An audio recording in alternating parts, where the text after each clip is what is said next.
ഇതിനകത്തോട്ട് വന്നപ്പോഴത്തേക്ക് അവർക്ക് എല്ലാ ഇമോഷൻസും എക്സ്പ്ലോർ ചെയ്യാനുള്ളൊരു കഴിവുള്ള ആൾക്കാരാണ്. അതെ. അപ്പോൾ അതിന് കാരണം എന്തായിരുന്നു ഇങ്ങനെ ഇവരെ കൊണ്ട് ഇത് ചെയ്യിക്കണമെന്ന് തോന്നിയൊരു കാരണം എന്തായിരുന്നു? കഥ വന്നത് അങ്ങനെയായിരുന്നു.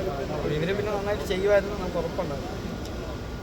ആശ്രപ്പം എന്താണ് പറയാനുള്ളത്? കിട്ടിയിട്ട് ഇവിടെ സന്തോഷപൂർവ്വം നമ്മളെ പടം ഇറങ്ങി ഇപ്പം നല്ല അഭിപ്രായങ്ങൾ വരുന്നു. ഈ ലെവലിൽ എൻട്രി കിട്ടുമെന്ന് പ്രതീക്ഷിക്കുന്നു. ഇങ്ങനത്തെ ഒരു എൻട്രി കിട്ടുമെന്ന് പ്രതീക്ഷിക്കുന്നു. കാരണം പൊതുവെ സോഷ്യൽ മീഡിയ താരങ്ങളെ കൊണ്ടുപോയിട്ട് എല്ലാവരും കൂടുതലും കോമഡിക്കാണ് പ്രയോജനം കൊടുക്കുന്നത്. പക്ഷേ ഇതിനകത്തോട്ട് വരുന്ന സമയത്ത് ഒരുപാട് സ്കിൽഡായിട്ടുള്ള ആക്ടേഴ്സിനെ വെച്ച് ചെയ്യിക്കുന്ന ഒരു കാര്യങ്ങളാണ് ഇതിനകത്ത് നിങ്ങളെ കൊണ്ട് അത്രയും പീക്കായിട്ട് ചെയ്തിട്ടില്ല.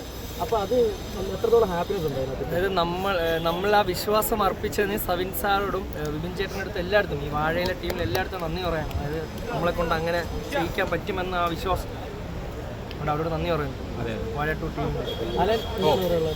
സന്തോഷം. നിങ്ങളെപ്പോലെ തന്നെ നമ്മളും ഹാപ്പിയാണ്. പിന്നെ thanks to Savin sir and പിന്നെ മൊത്തം ക്രൂ. നമ്മൾ ഇത് ഇവരൊക്കെയാണ് ഇതിൻ്റെ മെയിൻ ആൾക്കാർ. ബ്രോ ഇവരാണ് ഇതിൻ്റെ ലൈഫ്. ഇതാണ് ക്യാമറമാൻ. ഇവരൊക്കെയാണ് ഇതിൻ്റെ റിയൽ ക്യാമറമാൻ, കോസ്റ്റ്യൂം ഇതാണ് എല്ലാവരും കോസ്റ്റ്യൂം ഡിസൈൻ ചെയ്ത ആളിലാണ്.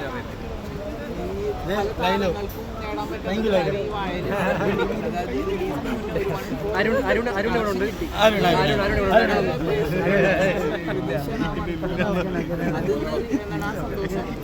ചെയ്ത് നേരിട്ടിട്ട്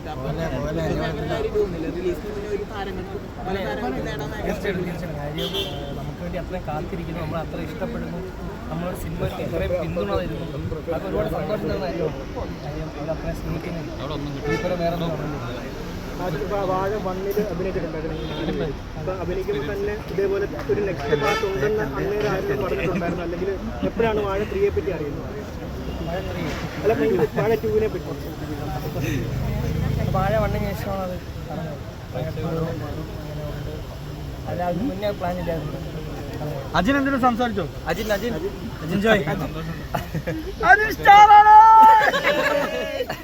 അതിനിപ്പോൾ ട്രെയിലർ നോക്കണം. അതിൻ്റെ സ്പേസ് ട്രെയിലറിനകത്ത് ഭയങ്കര കുറവായിരുന്നു. പക്ഷേ ഇതിനകത്ത് വന്ന സമയത്ത് അതിന് ഭയങ്കരമായിട്ട് എക്സ്പ്ലോർ ചെയ്യുന്ന സ്പേസ് എനിക്ക് പറഞ്ഞത് ഒരുപാടുണ്ട്. അപ്പോൾ എത്രത്തോളം സന്തോഷം.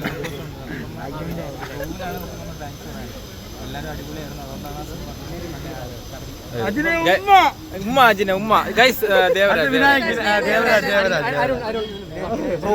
ഒരുപാട് സന്തോഷം. നമ്മള് ഒരുപാട് കാലമായിട്ട് കാത്തിരുന്നൊരു മൊമെന്റാണ്. നമ്മൾ അഭിനയിച്ചൊരു പടം ഇറങ്ങുന്നു, എല്ലാവരുടെയും കൂടെ ഇന്ന് കാണാൻ പറ്റുന്നു. നമ്മൾ ഇത്രയും തുടക്കക്കാരെ വെച്ചൊരു പടം കാണാൻ ഇത്രയും പേര് വരുന്നത്, നിങ്ങൾ ഇത്രയും പേര് വന്നില്ലേ, അത് തന്നെയാണ് നമ്മുടെ ഏറ്റവും വലിയ വിജയം തോന്നുന്നു. എടുത്തു വരേണ്ടത് വിപിൻ ചേട്ടൻ, സവിൻ സാർ, അതിൻ്റെ എൻ്റെ ക്രൂ. നമ്മളെപ്പോലെ പുതിയ ആൾക്കാരെ വിളിച്ച് നല്ല കുറേ സീനുകൾ എഴുതി ഒന്ന് പെർഫോം ചെയ്യുക എന്ന് പറഞ്ഞ് നമുക്ക് സീനുകൾ തരുന്നതാണ് നമുക്ക് കിട്ടുന്ന ഏറ്റവും വലിയൊരു ഓപ്പർച്യൂണിറ്റി. നമ്മളെല്ലാവരും കുഴപ്പമില്ലാണ്ട് ചെയ്തെന്ന് തോന്നുന്നു. എന്നാലും സന്തോഷം ബ്രോ. എല്ലാവർക്കും നിങ്ങൾക്കും താങ്ക് യു. അടുത്ത അരുണും ശബരിയും. ശബരി ഞാൻ അരുൺ ഇവിടെ ഇവരുണ്ടാവും. അങ്ങോട്ടേക്ക് വരാം. സന്തോഷമുണ്ട്. എന്നെ വിശ്വസിച്ച് ഇതിലേക്ക് വിളിച്ച സവിൻ ചേട്ടനും വിപിൻ ചേട്ടനും എല്ലാവർക്കും ഒരുപാട് നന്ദി കൊണ്ട് കരുതിയൊന്നുമില്ല. ഞങ്ങളെല്ലാം നല്ലൊരു അഭിനയിച്ചെന്നാണ് ഞങ്ങൾ വിശ്വാസിക്കുന്നത്. ഇങ്ങനത്തെ നല്ലൊരു എൻട്രി കിട്ടുമെന്ന് പ്രതീക്ഷിച്ചിട്ടില്ല. പിന്നെ ബ്രോ സംസാരിക്കും. ഞാൻ ഒരു ഇതുവരെ ചെയ്തിട്ടില്ലാത്തൊരു ക്യാരക്ടറാണ്. പടം കണ്ടപ്പോൾ മനസ്സിലാവും. വേറെ വളരെ സന്തോഷം. അങ്ങനെ ഒരു ക്യാരക്ടർ തന്നെ കിട്ടിയതിൽ സവിൻ്റെ അടുത്തും വിപിൻ്റെ അടുത്തും ഭയങ്കര താങ്ക്ഫുള്ളാണ്. വേറെ പടം വർക്കായതിലും ഭയങ്കര സന്തോഷം. എനിക്ക് പടം ഭയങ്കരമായിട്ട് എനിക്കിഷ്ടപ്പെട്ടു. നിങ്ങൾക്ക് എല്ലാവർക്കും ഇഷ്ടപ്പെട്ടു. നമുക്ക് അടുത്ത വിനായകന്റെ മ്യൂസിക്, നമ്മുടെ മ്യൂസിക് ഡയറക്ടർ ഉണ്ട് അങ്കിത്. രണ്ടാളും കുറച്ച് ചെറിയൊരു ഗ്യാപ്പ്.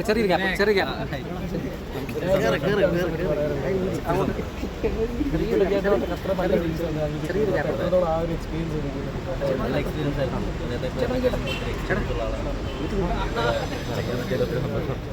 താങ്കൾ എപ്പോഴും ഇങ്ങനെ പ്രതീക്ഷിച്ചിരുന്നല്ലേ ഇത്ര വീഡിയോ ചെയ്ത് പോകുന്ന സമയത്തൊക്കെ ഇത്ര ഇല്ല ഇങ്ങനെ ഒരു പടം വരും, ഞങ്ങൾക്ക് ഇത്ര എക്സ്പ്ലോർ ചെയ്യാനുള്ള ക്യാരക്ടേഴ്സ് ആയിട്ട് അങ്ങനെ പ്രതീക്ഷയില്ലായിരുന്നു. പക്ഷെ കിട്ടി. പേരൻസ് ഒക്കെ വിളിച്ചിരുന്നു? എന്താണ് ഹാപ്പിയാണ്. അവരുടെ പടം കണ്ടിരുന്നു? എന്തെങ്കിലും പറഞ്ഞു അവർ? പിന്നെ ഹാപ്പിയാണ്. നമ്മുടെ മ്യൂസിക് ഡയറക്ടർ അങ്കിത് മേനോൻ. എന്താണ് പറയാറുള്ളത്? മ്യൂസിക് അത്രയും ബ്ലെൻഡ് ചെയ്ത രീതിക്കാണ് വാഴ 1 ഭയങ്കരമായിട്ട് ആൾക്കാർക്ക് മ്യൂസിക്കിന് വേണ്ടി ഇഷ്ടപ്പെട്ടായിരുന്നു. അപ്പോൾ വാഴ 2 ആ ഒരു പ്രശ്നം വെച്ചാൽ നമ്മൾ ആ പടം മ്യൂസിക്കിൽ അത്ര റിച്ച് ആവണം എന്നുണ്ടായിരുന്നു. സെയിം ഫോർമാറ്റാണ്. കുറേ പുതിയ പേരും കുറേ നമ്മുടെ കൂടെ വർക്ക് ചെയ്ത കുറേ ആൾക്കാർ